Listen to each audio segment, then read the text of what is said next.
Thank you for joining me for this episode of God Talk. And on this episode of God Talk, I want to talk about certainty and uncertainty. I apologize ahead of time. I am recovering from having no voice on Sunday, which I have a pretty good voice right now, but it's still a little rough and occasionally sounds a little like I'm in the throes of puberty. But if you can overlook that, I would greatly appreciate it. About a month and a half ago, as my son was preparing to go away for graduate school, I wanted to spend some time with him because the program's a 5-year program, and really from this point on, I will only be seeing him on holidays. No more coming home for the summer. It's year-round that he's going to be in school or doing internships during the summer and so forth. And we wanted to I wanted to do a few different things with him. So one of the things that I wanted to do was to take him fishing. And so we went to East Texas and did some fishing in Caddo Lake, which is kind of a cool fishing place because it's like a swamp. And it is a swamp. And if you've never fished in a swamp, it's kind of cool. We're fishing in kayaks in the swamp, so that's even more cool. But as we were driving to where we had a cabin rented, we passed this town, and the town was called Uncertain. And it was kind of interesting that there's a town called Uncertain. In fact, it's once again in East Texas. It has a population of 88 people, and it's located on 343 acres, in case you want to visit the town of Uncertain. But as we're driving through this very small town called Uncertain, they have their own church, and it's called Uncertain Church. And that got my attention. I took a picture of it. I've been kind of waiting for an opportunity to use that picture at church because, well, Uncertain Church really says a lot about the church in these modern times. But as I was thinking about that place, the town and the church, Uncertain, I thought, we're really living in, probably in my lifetime at least, some of the most uncertain times that I've ever lived in, and I'm 51 years old. Now that's, a lot can be said about that because I was born and being raised during the Cold War, and those were certainly some uncertain times. A little bit before me, they were practicing nuclear fallout drills and so forth in the schools. So there's a lot of uncertainty during that time. I remember the gas crisis, and like it was late 70s, I think it was, and just being there in my dad's car and these just huge lines to try to fill up your car with gas, and then there was Y2K, and those were uncertain times. I never really bought much into the Y2K stuff, but man, there are people that stack their basements and their pantries, for the next 10 years because they were just not certain in terms of how things were going to turn out. Because when you got to the year 2000, then everything that was computer based, there was not a high level of certainty that at least would be flawless in terms of how the computers would recognize it. But lo and behold, at 12 a.m. on January 1st, 2000, everything continued to function as it was supposed to. So it was a lot of uncertainty about nothing. And then there was COVID, and that's probably been one of the more recent, more significant uncertain times. Really, that was a pretty significant uncertain time. Locking everyone down, and you weren't even allowed to leave your house unless you're getting groceries or whatever. The streets were empty, and everyone was just thinking they were going to die. Everyone's putting on masks. You go to the grocery store and people are dressed in hazmat suits. They got multi layers of gloves on. It was quite a sight to see, and it's relatively recent enough that I know all of us in here actually remember it. But those were some of the most uncertain times that I'm recalling, at least off of the top of my head. in the last 51 years that I've been alive.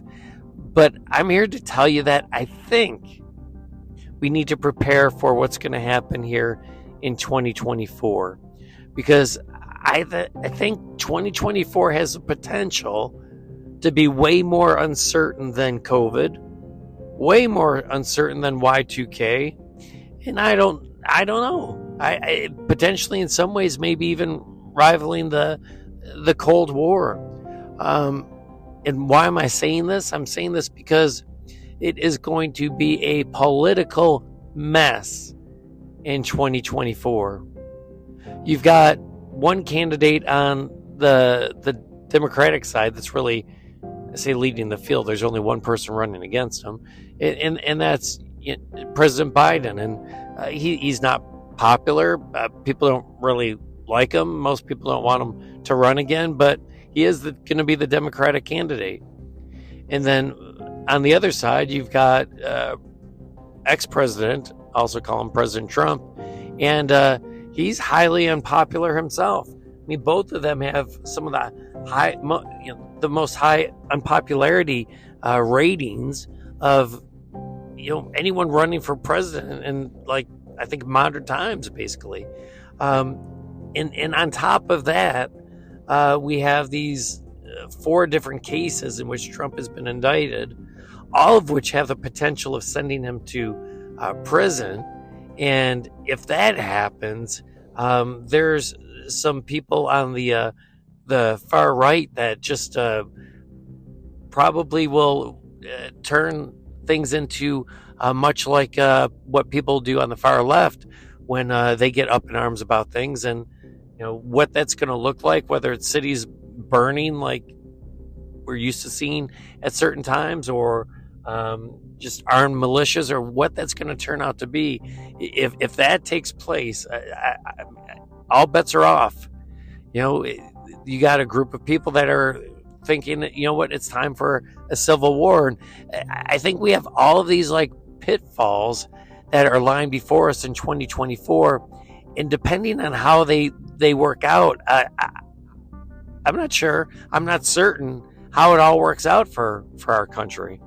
I was talking with John Elvis, one of the individuals on staff with me, and he was talking about gearing up some sermon series for 2024 because it should be some real interesting times. And I'm like, I don't even know how to predict what's going to happen in 2024 based upon some of these variables I just talked about.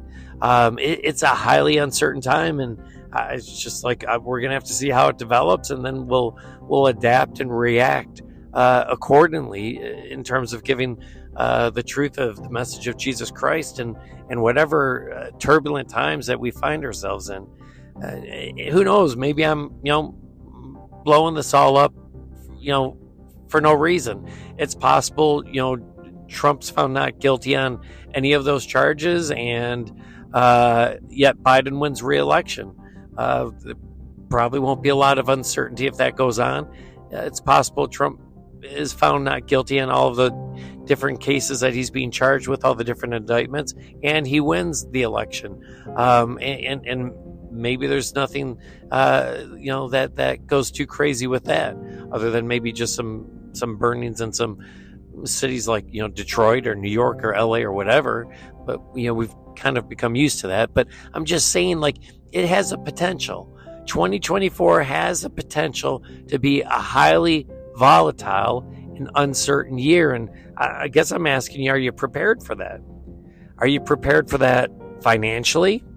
Remember the banking crisis? I don't know what it was, 10, 12 years ago. Honestly, I took some money out and kept a couple $1,000 metaphorically under the mattress. I'm not sure, I can't remember where I kept it, but I didn't have all my money in the bank because it's possible you're not going to be able to access your money. So, if chaos breaks out in the United States, are you prepared financially? I mean, we saw during COVID what happens when supply chains get broken up. I didn't buy anything for the pantry for Y2K.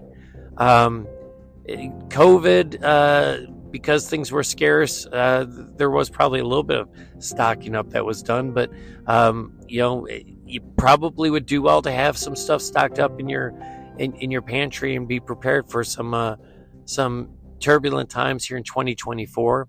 And then I think we need to talk about it and consider it spiritually. I mean, are we prepared to handle what might be coming our way spiritually? I wonder what the church, that sign that I saw, uncertain church. One of the things that I'm uncertain about is what the uncertain church is going to do about uncertain times. I mean, I saw what it did during COVID, and it utterly failed everyone. But I wonder if society, starts breaking down a little bit in this country because of the polarization that's taking place, and if people are taken to arms, or cities are being burned. I mean, what's the church going to do? Do you take a stand as a church? You support government? Well, I guess that partly depends if government's operating within the rule of law and within reality. Because here's part of the problem that we have, that we got to prepare ourselves for. Is one of the reasons why everything's so uncertain is people are just like confused about reality. There is no certainty about reality. I'm doing this Bible class, and it's about this false teaching that's worked its way into Christianity. The book's called Counterfeit Kingdom, and it's about the New Apostolic Reformation.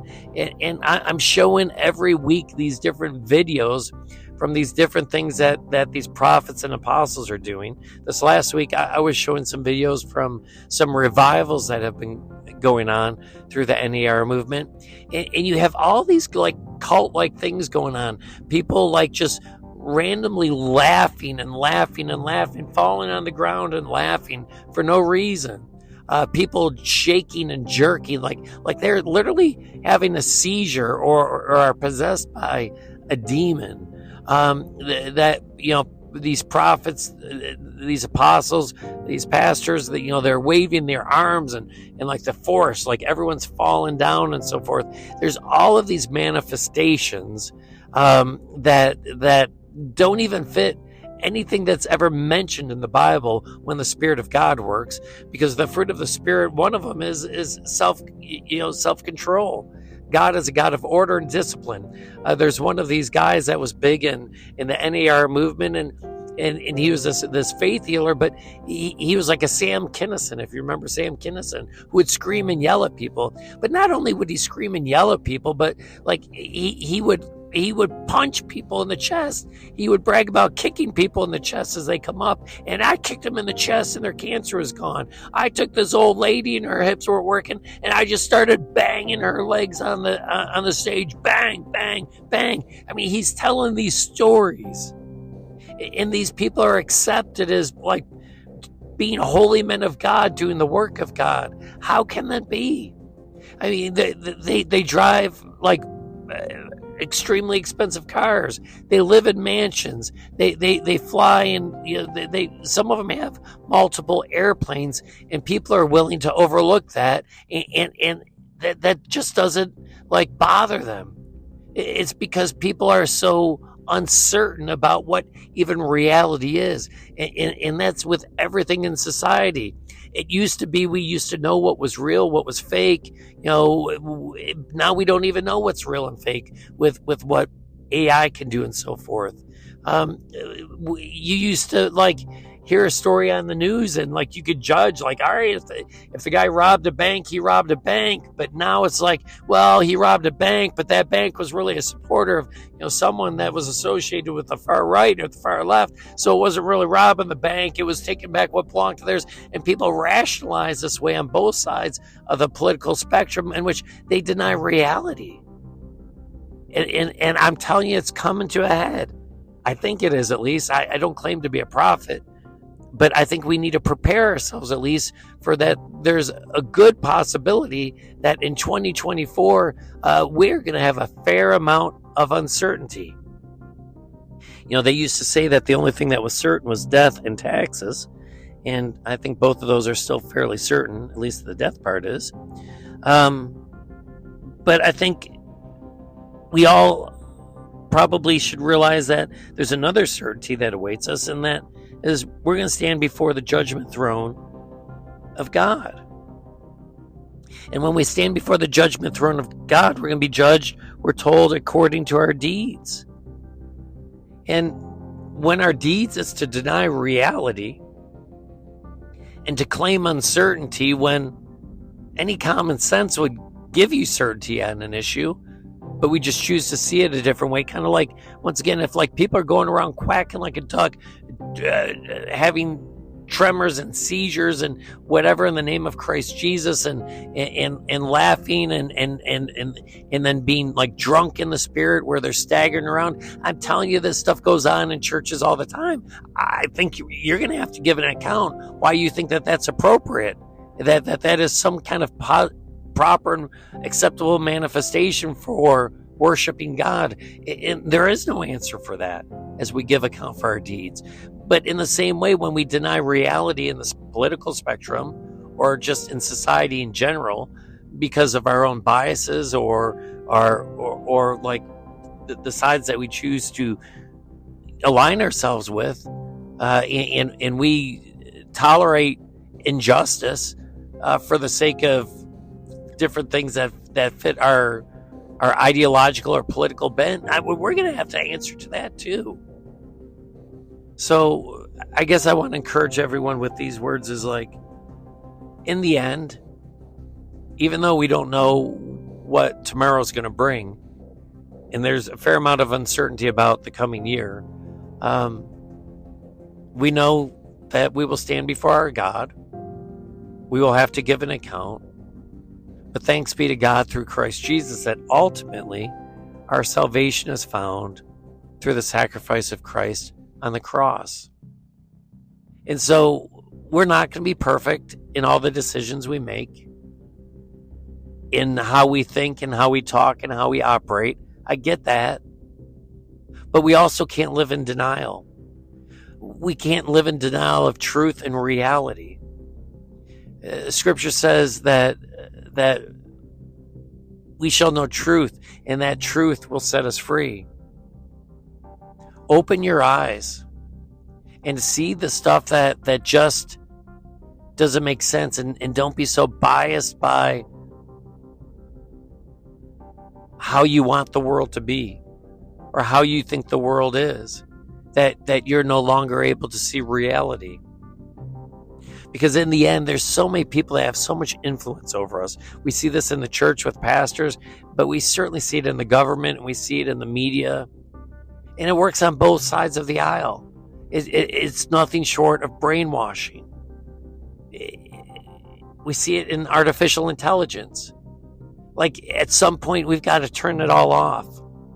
And you've got to walk outside. And as you're walking through the grass, like, know that grass is real. But, there's people that even deny that. I know so many people in the church today that, like, they think we're just living some computer simulation. My goodness, the insanity that is believed nowadays in denial of reality is, it's scary. So I want to encourage all of us, we need to start thinking, we need to start talking, and we need to start preparing, because potentially 2024 stands to be one of the most uncertain times in not only my life, but probably all of our lives, of everyone that's listening to this episode of God Talk. May you be prepared for it, and may you be anchored and rooted in the truth of God and His Word, which shall keep you on a firm foundation even when things are going crazy all around us.